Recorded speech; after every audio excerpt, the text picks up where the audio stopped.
नमस्कार। बार बार आने वाले भूकंप का दिल्ली एनसीआर पर असर। अगर हम देखें विगत 2015 से, तो 2015 से दिल्ली और आसपास के क्षेत्र में भूकंप के झटके जो आ रहे हैं उसकी बारंबारता बढ़ गई है, फ्रीक्वेंसी बढ़ गया है। तो हम इसके कारणों को जानेंगे और ये भी कहा जाता है कि बार बार जो झटके आ रहे हैं, क्या कोई तबाही आने वाली है, जानमाल की भारी क्षति होगी दिल्ली एनसीआर को। हम इसी पे आज चर्चा करेंगे। सबसे महत्वपूर्ण बात है कि जब भी कोई शहर या आसपास का क्षेत्र, ये इस बात पर निर्भर करता है कि वो किस सिस्मिक जोन में है। आप जानते हैं कि दिल्ली एनसीआर सिस्मिक जोन 4 के अंतर्गत आता है, लेकिन इतना तक ही हमें रुकना नहीं होगा।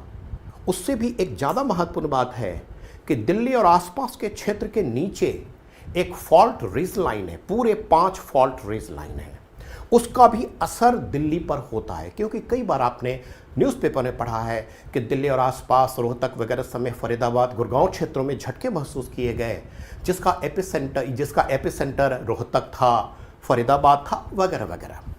तो इसके भी कारणों को हम जानेंगे और ये जानने की कोशिश करेंगे कि क्या इससे जानमाल की क्षति होगी।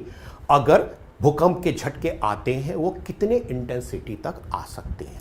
सबसे पहले ये हमने फिजिकल मैप है इंडिया का, और हम इससे दिखाने की कोशिश करते हैं कि दिल्ली पर वाकई असर कहां कहां से होता है भूकंप के झटकों का, और कितना नुकसान हो सकता है, कितने इंटेंसिटी का हो सकता है। ये अपना दिल्ली एनसीआर क्षेत्र है।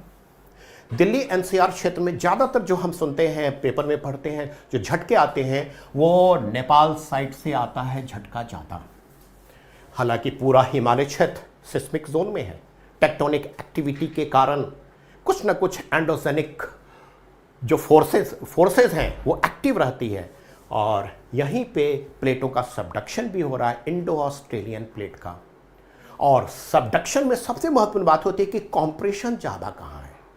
तो ये जो नेपाल हिमालय उत्तराखंड का जो क्षेत्र है, कॉम्प्रेशन यहाँ ज़्यादा है। यही वजह है कि भूकंप के मैक्सिमम झटके पश्चिम नेपाल, जो अभी 5-6 दिन पहले आया है, पश्चिम नेपाल में आया था, जिसका कि एपिसेंटर था। 2 दिन पहले भी आया था, जिसका कि एपिसेंटर भी पश्चिम नेपाल के आसपास ही था। ये अलग बात था कि जो दूसरे बाद में आया उसका इंटेंसिटी कम था, पहले वाले का इंटेंसिटी 6.4 था। और यह भी महत्वपूर्ण बात है कि कॉम्प्रेशन ज़्यादा होने के कारण नेपाल की ज़्यादा हाइट भी, नेपाल हिमालय की ज़्यादा हाइट भी यहीं पर है। माउंट एवरेस्ट है, शीशापांगमा है, मकालू है, मनसलू है, धौलागिरी वगैरह वगैरह। तो यहाँ पे हमें देखना है दिल्ली।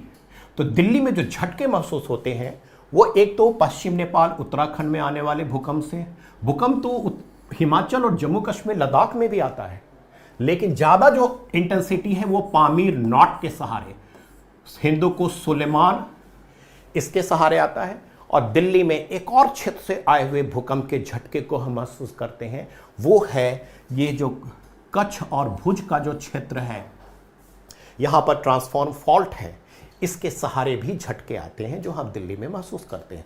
जैसा कि 2001 के 26 जनवरी को सुबह सुबह हम लोगों ने महसूस किया था, दिल्ली तक महसूसता हुई, और मैक्सिमम इंटेंसिटी के साथ इस क्षेत्र में जानमाल की बहुत ज़्यादा क्षति हुई।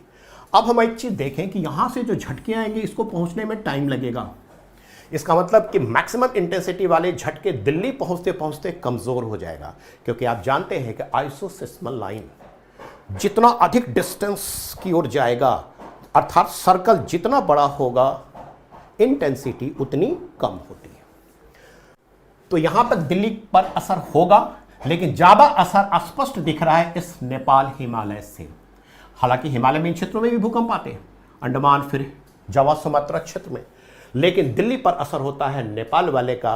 अब प्रश्न उठता है कि अगर हाई इंटेंसिटी के साथ नेपाल में झटके आते हैं तो हम दिल्ली में महसूस करते हैं, दिल्ली एनसीआर में महसूस करते हैं, लेकिन ये नुकसान दिल्ली एनसीआर को तब करेगा जब आफ्टर शॉक्स आएगा, जो आमतौर पे बहुत कम झटकों में आता है, जो दिल्ली तक पहुंचता है। अब देखने वाली बात है कि एक तो हमने कहा कि इन क्षेत्रों से आता है, हालांकि एक जबलपुर फॉल्ट भी है, एक कोयना फॉल्ट भी है, तो इसका असर दिल्ली पर उतना ज़्यादा नहीं होता। दिल्ली पर सबसे अधिक नेपाल और उत्तराखंड से असर होता है, यहाँ अफगानिस्तान से और इधर गुजरात से। तो ये जो झटके आएंगे, यहाँ तक पहुँचते पहुँचते इंटेंसिटी कम हो जाता है, परिणाम स्वरूप हम कह सकते हैं कि यहां जान माल की क्षति न के बराबर यदि हाई इंटेंसिटी का यहां आता है जैसे कि 8+ रिक्टर स्केल पे, तो निश्चित रूप से दिल्ली में पुराने मकान गिर सकते हैं। दूसरा जो एरिया है, जो दिल्ली का अपना ही एरिया है, जिसमें कि कुछ फॉल्ट हैं, 5 फॉल्ट रेज लाइन है जो दिल्ली के आसपास से गुजरी है। एक है महेंद्रगढ़ देहरादून फॉल्ट लाइन, जिसके ऊपर रोहतक है, रोहतक में झटके आते हैं और एपिसेंटर भी इस क्षेत्र में होता है। दूसरा है दिल्ली हरिद्वार फॉल्ट लाइन। तीसरा है सोहना फॉल्ट लाइन, सोहना फॉल्ट लाइन जिसके सहारे गुड़गांव में भूकंप आते हैं, एपिसेंटर इसके आसपास होता है।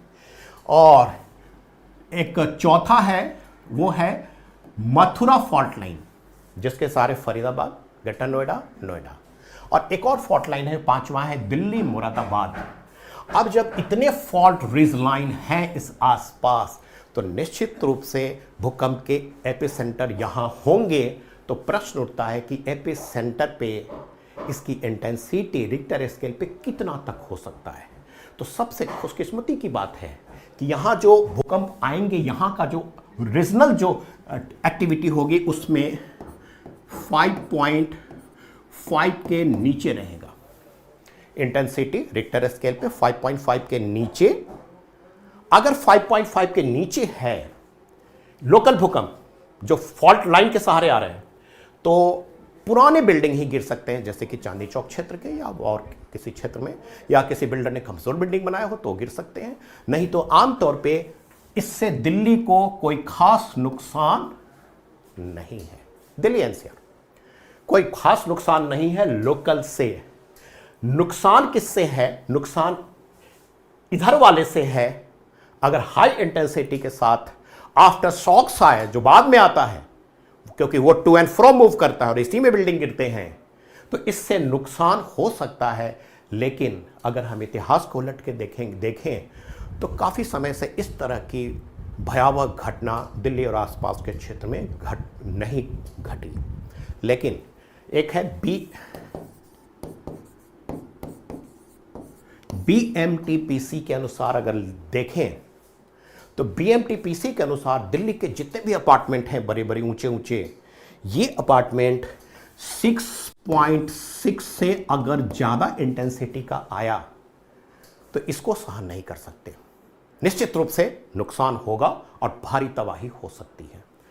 हालांकि पुरानी बिल्डिंग 5.5 के ऊपर सहन नहीं कर सकते, पुरानी बिल्डिंग, और ये है नए बिल्डिंग दिल्ली के क्षेत्र में 6.6 BMTPC के अनुसार 6.6 से ज़्यादा सहन नहीं कर सकता। और अभी हमने देखा कि नेपाल में जो भूकंप आया जिसका एपिसेंटर पश्चिम नेपाल में था, उसका इंटेंसिटी 6.4 था। तो आसपास के क्षेत्रों में तबाही हुई और जैसे जैसे दूरी बढ़ती जाती है तबाही तुलनात्मक रूप से कम होता है और बाद में ना के बराबर होता है।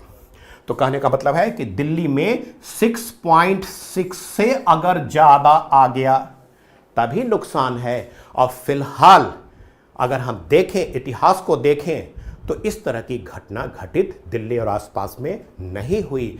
6.6 के दूसरे जगह आए जिसका असर दिल्ली पर हुआ, लेकिन दिल्ली के आसपास इतने इंटेंसिटी का भूकंप महसूस नहीं हुआ। लेकिन जब भी हम एंडोजेनेटिक फोर्स की बात करते हैं, उस दृष्टिकोण से देखें तो ये नहीं कह सकते कि अगर इतने दिनों से नहीं हुआ है तो आगे भी नहीं होगा। ये बहुत बड़ी भूल होगी। Thank you so much.